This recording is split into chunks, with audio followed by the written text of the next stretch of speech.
اور تیسرا حصہ وہی ذرنی، جیسا کہ سورہ مزمل میں بھی ہم دیکھ چکے، سورہ نور میں بھی دیکھ چکے، وَذَرْنِي وَمَنْ خَلَقْتُ وَحِيدًا، چھوڑیے مجھ کو اور اس کو جس کو میں نے بنایا ہے اکلوتا، اکیلا۔ اس کے بارے میں اجماع ہے کہ یہ آیات جو ہیں ولید بن مغیرہ کے لیے نازل ہوئی، بڑی جائیدادیں تھیں اس کی دونوں شہروں میں، قریتین عظیم جو ایک مکہ اور ایک طائف ٹوین سٹیز تھی، اور اس کی جائیداد، اس کے باغات، پیسے بہت، اللہ نے اولاد بہت دی تھی، خود یہ اکلوتا تھا اپنے ماں باپ کا، وحیدہ بنایا میں نے اسے، اکیلا تھا وہ، وَجَعَلْتُ لَهُ مَالًا مَمْدُودًا، اور اسے میں نے بہت سا مال دے دیا جو پھیلا ہوا مال ہے، شہروں کے اندر جائیداد ہے بکھری ہوئی ہے، وَبَنِينَ شُهُودًا، اور بیٹے میں نے دیے اسے جو اس کے نگاہوں کے سامنے رہتے ہیں۔ یہ بھی کسی شخص کی توانگری اور مرفہ الحالی کی علامت ہے کہ بیٹے اس کی نگاہوں کے سامنے ہوں، وہ ایکسپورٹ نہ ہو گئے ہوں امریکہ اور یورپ، معلوم ہوا کہ وہ تو گئے ہوئے ہیں بیٹے، ان کو دیکھنے کو بھی آنکھیں ترستی ہیں، سمجھے آپ، وہ تو پھر معلوم ہوا کہ کوئی بڑی ہی پتلی حالت ہے۔ شہودہ، بیٹے سامنے موجود ہیں۔ وَمَهَّدتُّ لَهُ تَمْهِيدًا، میں نے اس کے لیے خوب بستر بچھا دیا تھا، خوب تمہید کی تھی۔ ثُمَّ يَطْمَعُ أَنْ أَزِيدَ، پھر وہ چاہتا ہے کہ میں اور بھی دوں اسے، کلا، بس اب نہیں۔ إِنَّهُ كَانَ لِآيَاتِنَا عَنِيدًا، یقیناً وہ ہماری آیات کا مخالف اور دشمن بن گیا۔ وَإِتَانِ ذہین بھی بہت تھا یہ شخص، اور یہ محسوس کرتا تھا کہ جو محمد کہہ رہے ہیں ٹھیک ہے، لیکن یہ کہ یہ ساری میری جائیدادیں، میرے رشتے، میری دوستیاں، میری چودراہٹ، اس سب کا رسک میں کیسے لے لوں؟ تو یہی وہ شخص ہے جو سب سے زیادہ کمپرومائز کے لیے آپ پر زور ڈالتا تھا کہ محمد اس طرح نہ کرو، کچھ نہ کچھ اپنی بات منوا لو، کچھ لوگوں کی مانو۔ یہ جو رفت پڑ رہی ہے، a house divided amongst itself can not stand, Quraish جو ہیں آپس میں تقسیم ہو جائیں گے تو پھر ہماری حیثیت کیا رہے گی؟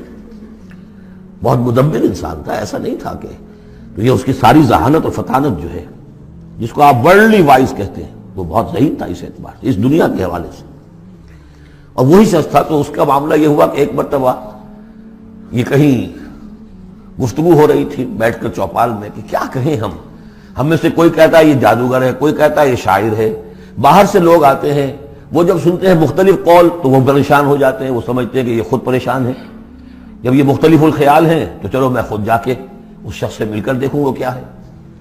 تو اس سے بہتر یہ کہ ہم ایکا کریں، ایک بات کہیں۔ تو اب یہ کہ کیا کہیں، اس پر مسئلہ پیدا ہو گیا۔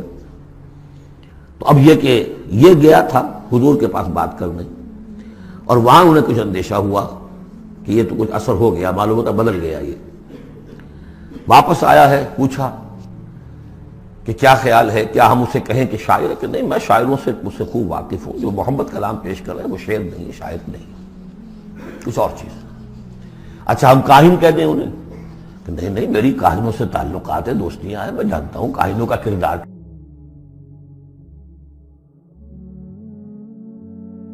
بھی لگ جائے، یہ کرتا ہے دو ٹوک بات، تو پھر کیا کہیں؟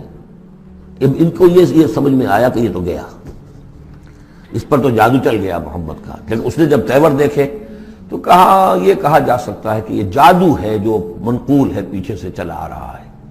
اب یہ جو اس کی گفتگو میں جو اس کی رد و قدا ہوئی ہوگی، ضمیر نے ملامت کی، کچھ اپنے ضمیر کو دبایا، کچھ اپنی مصلحتوں کو سامنے رکھ کر جو بات، اس کا نقشہ کھینچا گیا ہے یہاں، فصاحت و بلاغت کی انتہا ہے۔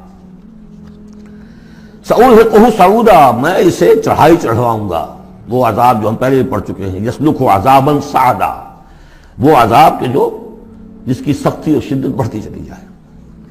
انہ فکر وقدر، اس نے غور کیا، کچھ اندازہ کیا کہ حق کو ماننے کا کیا نتیجہ نکلتا ہے، نہ ماننے کا کیا نتیجہ نکلتا ہے، وہ بیلنس بنا رہا ہے اپنے ذہن میں۔ انہ فکر وقدر فقتل کیف قدر، تو ہلاک ہو جائے، کیسا غلط اس نے اندازہ ٹھہرایا۔ ثم قتل کیف قدر، پھر ہلاک ہو جائے، کیسا غلط اندازہ ٹھہرایا۔ ثم نظر، پھر اس نے ذرا دیکھا، جیسے کہ کہہ رہا غور و فکر، لوگ دیکھیں غور و فکر کر رہا ہے۔ ثم عبس وبصر، پھر ذرا وہ اپنا منہ بسورا اور ماتھے کے اوپر بھی کچھ وہ بل لے آیا۔ ثم ادبر واستکبر، اور پھر ذرا اس نے تکبر کے ساتھ اپنی پیچھے کو مڑا۔ فقال ان ھذا الا سحر یؤثر، اس نے کہا نہیں بس ٹھیک ہے، یہ جادو ہے جو چلا آ رہا ہے، محمد کا کلام جو ہے جادو ہے، جادو اثر تو ہے۔ ان ھذا الا قول البشر، لیکن ہے بہرحال یہ انسانی کلام، یہ جو محمد کا دعویٰ ہے کہ یہ اللہ کا کلام ہے، یہ نہیں۔ سأصلیہ سقر، اب اس پر جو اللہ کا غضب بھڑک رہا ہے، ان قریب میں اس کو ڈالوں گا آگ میں، وما ادراک ما سقر، اور تمہیں کیا معلوم کہ وہ سقر کیا ہے، لا تبقی ولا تذر، نہ باقی رہنے دے گی نہ چھوڑے گی، موت بھی نہیں آئے گی۔ لواحۃ للبشر، انسان کی کھال کو جھلس ڈالے گی، علیہا 19، اور اس پر 19 ہیں داروغہ سرہنگ، 19۔ یہاں تک تو یہ یوں سمجھیے کہ اسی آہنگ میں بات چلی آ رہی ہے، وہی چھوٹی چھوٹی آیتیں، وہی انداز، وہ فلو۔ آگے بڑی طویل آیت آ گئی ہے، یہ بالکل سورہ مزمل کی طرح ہے۔ وہاں جو طویل پھر آیت آئی ہے جس پر کہ ایک پورا رکوع مشتمل ہے، وہ بعد میں نازل ہوئی ہے۔ تو یہ آیت بھی بعد میں نازل ہوئی ہے۔ لوگوں نے کہا ہوگا یہ 19 کیا، کچھ تماشا بنا لیا لوگوں نے، اچھا بھائی 19 یہ فرشتے صرف وہاں، تو کوئی ڈر کی بات نہیں ہے۔ کسی نے کہا 10 کو تو میں نبٹ لوں گا، باقی کا تم بندوبست کر لینا، 19 ہی ہے نا، تو ایسی کون سی بڑی تعداد ہے۔ تو یہ جو استہزاء کا موضوع بنا ہے، اس پر یہ آیت اتری، وما جعلنا اصحاب النار الا ملائکہ، اور یہ جہنم کے جو داروغہ ہیں ہم نے وہ فرشتوں کو بنایا ہے، وہ انسان نہیں ہے جو تم یہ ایک ایک آدمی 10 کو سنبھال لے گا۔ وما جعلنا عدتهم الا فتنة للذین کفروا، یہ تعداد جو ہم نے تمہیں بتا دی ہے ان کی، وہ صرف اس لیے کہ کافروں کے لیے ایک جانچ ہو جائے، پرکھ ہو جائے۔ لیستیقن الذین اوتوا الکتاب، تاکہ اوتوا الکتاب جنہیں کتاب دی گئی تھی انہیں یقین آ جائے۔ تو یہ روایت ترمذی ہے، ترمذی کی شریف میں روایت موجود ہے کہ یہ در حقیقت 19 کا عدد تورات میں موجود تھا، لہذا اہل کتاب کے لیے تو گویا کہ ان کے لیے ایک وہ یقین کرنے کی بنیاد بن گئی۔